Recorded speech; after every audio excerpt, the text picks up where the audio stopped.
kagubatan ng Thailand.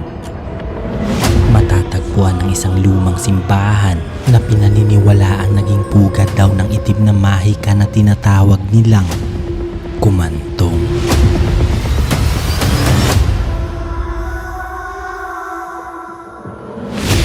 Ang kumantong ay isang manika o estatwa na ginamitan ng itim na mahika para maisalin sa loob nito ang espiritu ng mga bata o taong pumanaw. Kilala ito at patuloy na ginagamit ng patago sa mga bansang Indonesia, Cambodia, Vietnam, Laos at Thailand. Isang patunay na storya na nagkokonekta sa kumantong ay si Chow Hugong, isang British Taiwanese na naaresto sa Thailand dahil sa daladala nitong kahon. At nang buksan ng mga otoridad, puno ito ng tuyot na fetus na gagamitin sa ritual para gawing kumantong. Pinaniniwalaan ng marami na nagdadala daw ito ng swerte pag inalagaan, pero marami din ang nakaranas ng mga hindi maipaliwanag na pangyayari, gaya ng mga naririnig nilang iyak ng bata at paggalaw nito ng mag-isa. Patunay na merong madilim na puwersang nagmamasid. Check natin sa EMF.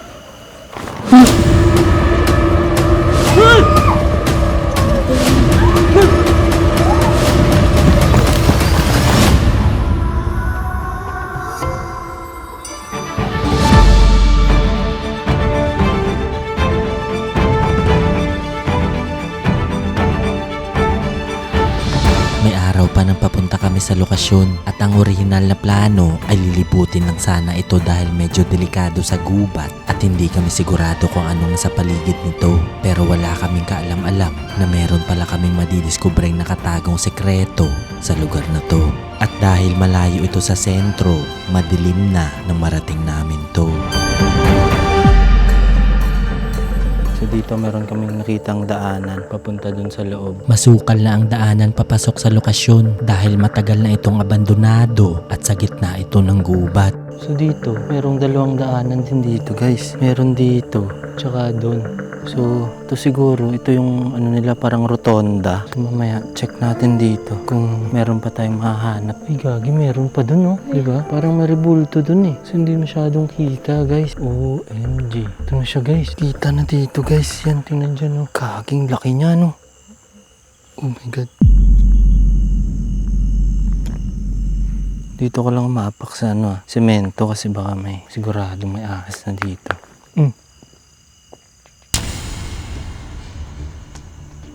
May naririnig kaming tunog na parang gumagapang at hindi malabong may ahas sa paligid lalo't masukal na ang daanan. Dito kasi sa Thailand guys medyo delikado kasi madaming cobra dito lalo pa sa lugar na to kasi baba na ng bundok to guys. At maya-maya lang natanaw na namin ang lokasyon. Dito, kusak na yung mga tiles, no? Umakyat na kami para tingnan anong meron sa loob nito. At dito pa lang sa labas, bakas na ang pagkasira ng gusaling ito. OMG. Sa tabi nito, meron pang isang structure, no? Check natin kung ano meron doon. Kutin muna natin tong labas, tapos pasukin natin tong loob kasi medyo maliit lang to eh. Pero ang creepy dito, yung haligi nila, intact pa. Tapos yung disenyo nito, yung pagka-curve, medyo okay pa guys. Halos lahat ng parte dito ay detalyadong ginawa. Meron pa dito, perpetual help. So dito meron pang ni Jesus Christ nakalagay. Pero pinamahayan na siya ng mga bubuyog sa taas. So, no? Hindi to, wasak na rin yung kisame guys. So, itong isa, wala na siya. Dito meron pa. Tapos nagbagsakan na rin. Hindi ko alam bakit. Yan, baka sinira siguro ng yan dito. Mga pumupunta dati dito. Kasi ito bagsak no. Di ba love? Wasak na siya. Ayan, tapos yung mga ilaw niya, yan, naglalambiti na lang. At dahil matagal nang napabayaan, nasira na ang ibang parte at unti-unti nang nilalamon ng kalikasan. Nakapasa tayo siya guys, 1994. Kayong basahin yan? Kamray ngale, Sol. Ito yung parang letter kung kailan binili yung lupa. At habang tinitingnan namin to, bigla kaming may napansing tunog. Yun, love. Ay, parang doon galing sa likod.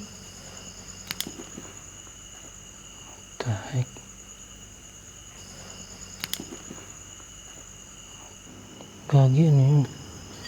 Uy! Rinig mo? Oo. Gagi, ano yun? Uy! Gagi, ano yun? Uy! Di para siyang kristal na hinihila. Hindi ko sure kung rinig dito guys, pero galing siya dito sa likod.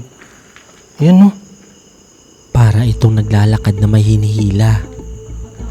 Gaging creepy. Yan na natin, baka hayop or what? Yan no. May mga tumutunog sa likod. Yan po, Tiyang-gala. Para nang naglalakad dyan ah. Sinubukan kong tingnan kung merong tao o hayop na namamahay dito. Wait lang. Tao? Meron? Tanakap!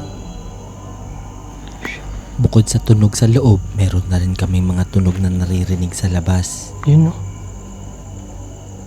Yung nakakatakot kasi hindi namin alam kung tao o hayop yung mga kasalubong natin dito. So check natin dito guys kasi dito nang gagaling yung tunog. Tanakap! At pagpasok sa loob, itong tumambad sa amin. Dito meron pang mga gamit dito. OMG. So ito siguro. Dito sila siguro nagbibihis guys kung may nagbimisa man dito. Sa bandang dulo meron kami nakitang lagusan, kaya tiningnan ko anong meron sa loob. Pero bigla kaming kinilabutan sa nakita namin dito. Meron ditong dalawang daanan. So ito siguro, ito yung banyo nila. Check natin yung loob. Ay gagi. Lab. Ano yun? Kumantong. Merong kumantong. Manika? Manika, lab. Shit, gaging lalalan tayo ng balay.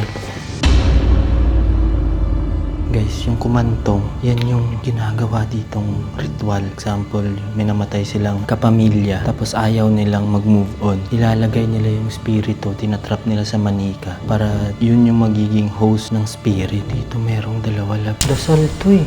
Yung mga nakalagay sa kanila oh.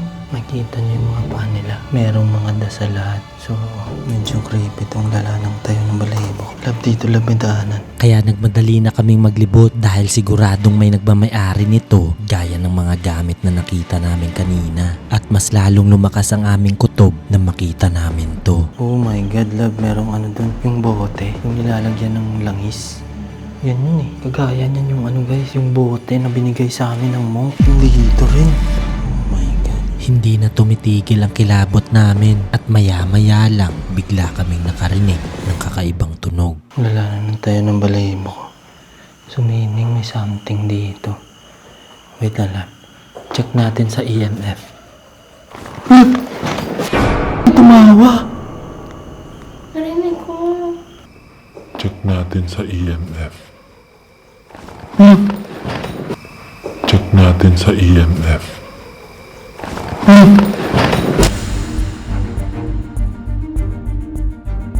Ay mo, hindi ko alam kung narinig dito. What the heck? Para itong tumatawa pero hindi kami sigurado kung nasagap ito ng mikropono kaya sinubukan namin mag-EMF.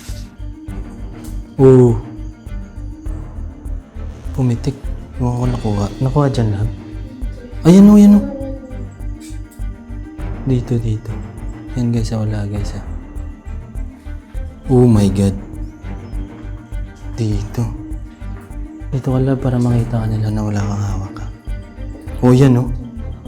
Umipitik guys. Meron itong nasasagap at nang nilapit ko ito sa mga manika, Oh my God, love ng tatlo siya love. mas lalo itong pumalo kaya nag-decide kaming gamitin sana ang dowsing rod. Pero habang naghahanda kami, may bigla na lang. Love! Ano yun? Oh my God.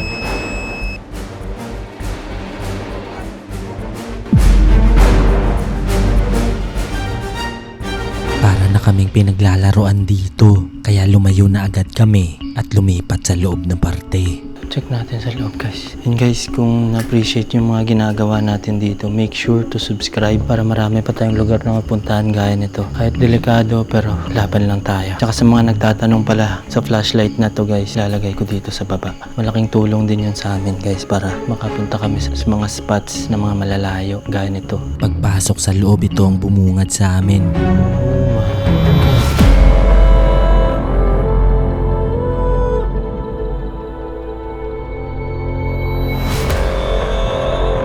Isang maliit na kapilya na puno ng iba't ibang imahe. Dito meron pang altar oh. Kaiba yung altar nila guys. Kahoy lang yung ginamit pero yung pagka-engrave sobrang ganda. Tapos meron pa ditong sign sa gilid oh. May Last Supper dito sa likod guys. Oh my god. Ganda pa ng pagka-engrave niyan. Hindi namin mapigilan mamangha dahil kahit luma na, bakas pa rin ang kagandahan ng lugar na to. At ang tanging naiwan na lang ay ang alaala ng mga dating pumupunta dito. Meron pang mga anto. Oh my god.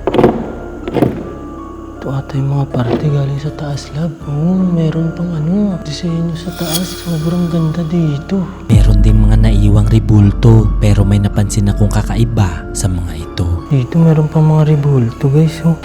OMG. What the heck lab? Parang sinusundan ako ng mata niya. Tingnan mo, parang sinusundan tayo ng mata niya. What the heck lab?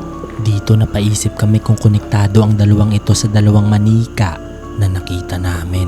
Hindi kaya ginamit din nila itong parang kumantong. Yung Jesus Christ, wala na siyang ulo guys. Tinanggal din. Paano kaya tinanggal? Oh my god. Dito yung ibang parte guys. Pero sinunog siya. Sa Jesus Christ lang may sunog oh. Mapapaisip ka talaga dahil ang isang rebulto tinanggalan ng ulo at sinunog. Hindi kaya ginamit to sa ritual. To OMG. Oo nga no.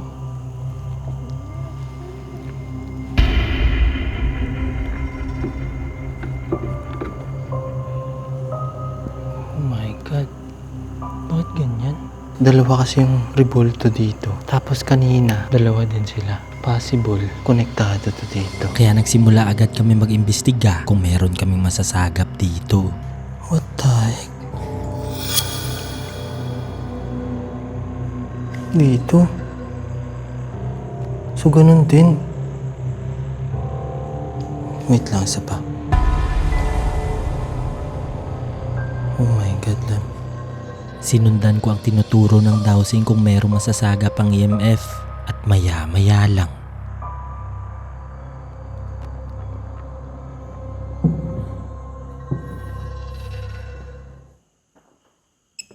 Ooh! Oh my God, love. Bigla itong pumalo at tugma ito sa tinuturo ng Tugama ko dowsing siya rod. dito. Love. Umipitik siya dito. What the heck? Oh my God! Yan guys, walang hawak yan si Dayan guys ha. Napakita mo dun labo. Hindi kami mapakali kaya para makasigurado, chinek namin kung anong meron sa likod nito at mas lalo kaming kinilabutan nang malaman namin saan papunta ang daan. Sa likod niya nga yung kumantong. Dito yung... Love. What the heck? Kaya pala.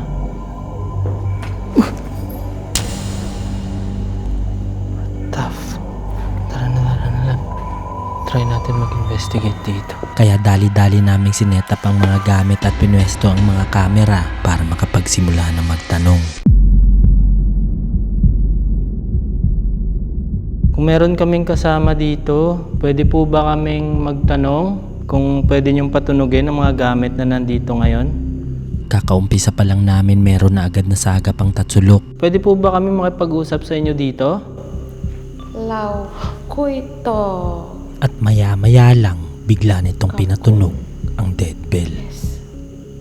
Oh my God. คุยต่อได้ไหม Yes. What the heck? Dalawang equipment na ang pinatunog nito, pero sa sumunod na tanong, pati ang REM pad may nasagap na rin. Pwede po ba namin malaman kung espiritu kayo o elemento? Kung espiritu, 1 beses, kung elemento, 2. เราแค่อยากคอนเฟิร์มว่าเป็นตาดูหรือเป็นวิญญาณขอคอนเฟิร์ม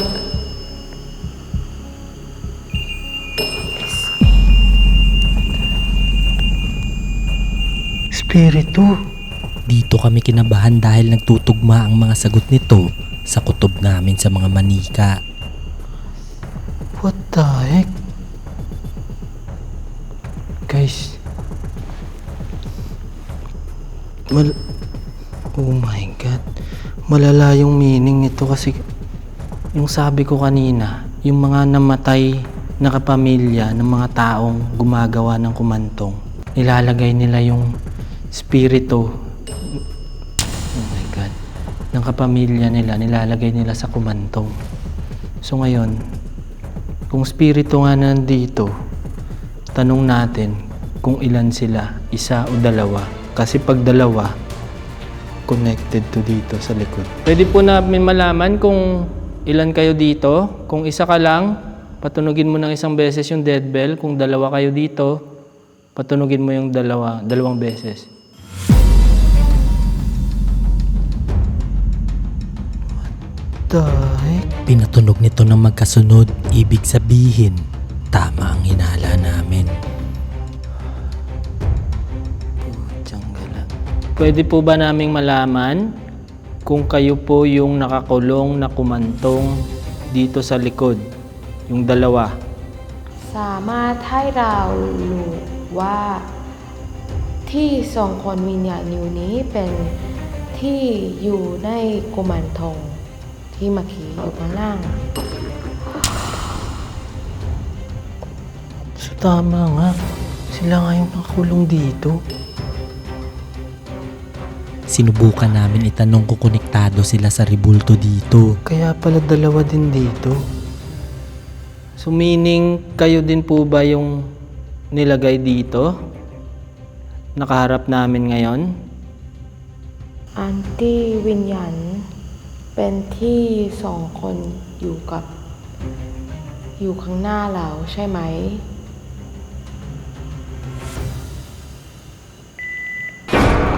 Tiyangala.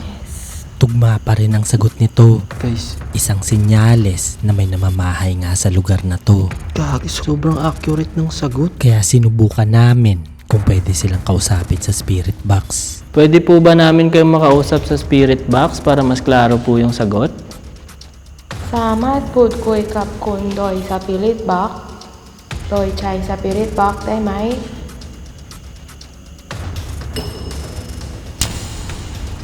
Oh my God. Sumagot ito ng oo sa dead bell. Kaya inumpisan agad namin mag-spirit box. Bakit po nandito kayo ngayon?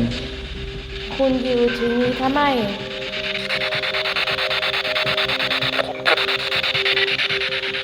ผมจบ Home chop? Ano ibig sabihin? gusto niya daw dito. Oh my God. Dito mas lalo naming nakumpirma na kumantong ang mga manika na aming nakita. Pwede po ba naming malaman kung ano yung kinamatay niyong 2? สาเหตุที่เสียชีวิตอะไรคะ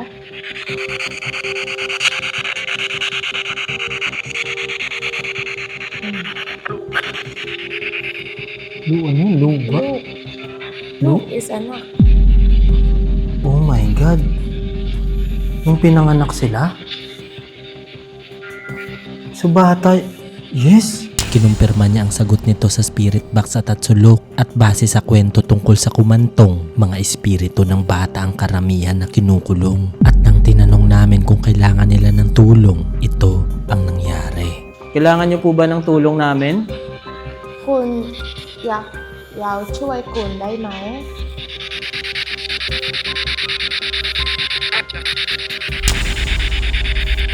คุณต้องการให้ช่วยคุณไหม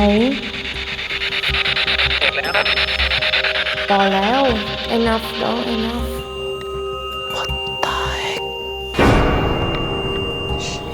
โอเค So เรา ayaw. เข้าใจ Okay, aalis na po kami. Hindi po namin kayo pinapahintulutan na sundan po kami. Maraming salamat po. เราจะไปแล้วนะ แต่ไม่ให้ Yes. คุณพาไปกับเรานะ ขอบคุณที่คุยกับเรา Ang kap. Paalis na sana kami nang bigla kaming may narinig na mga tunog. Sin guys, tara na.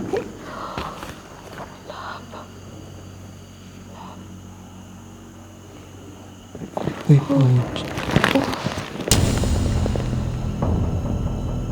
ano yung tunog. dito. Lab, tara na. Para itong tumatakbo papunta sa likod. Kaya niligpit agad namin ang mga gamit at tiningnan kung mayroong tao. Pero pagsilip ko sa likod, ito ang bumungad sa akin. So, check natin din. Hindi, check ko lang kasi dito tumutunog eh. Baka may tao. Ito na, Kap.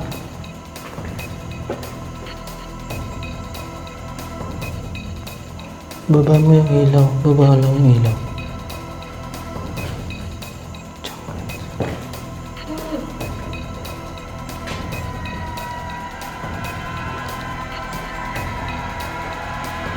Ay, putyang galap. Yung kumantong. Nasa baba na, lab. Sa sobrang kaba, hindi na namin namalayan na baka ang tumunog kanina ay manika na pala. Kaya pala.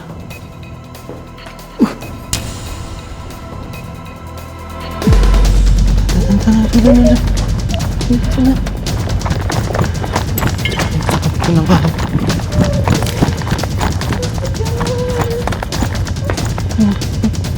Dali-dali kaming tumakbo palabas, pero sa sobrang kaba, meron pala kaming naiiwan sa lamesa. Dad, yung gamit! Anong gamit? Ay, putyang gala. Baka mo. Sama ko.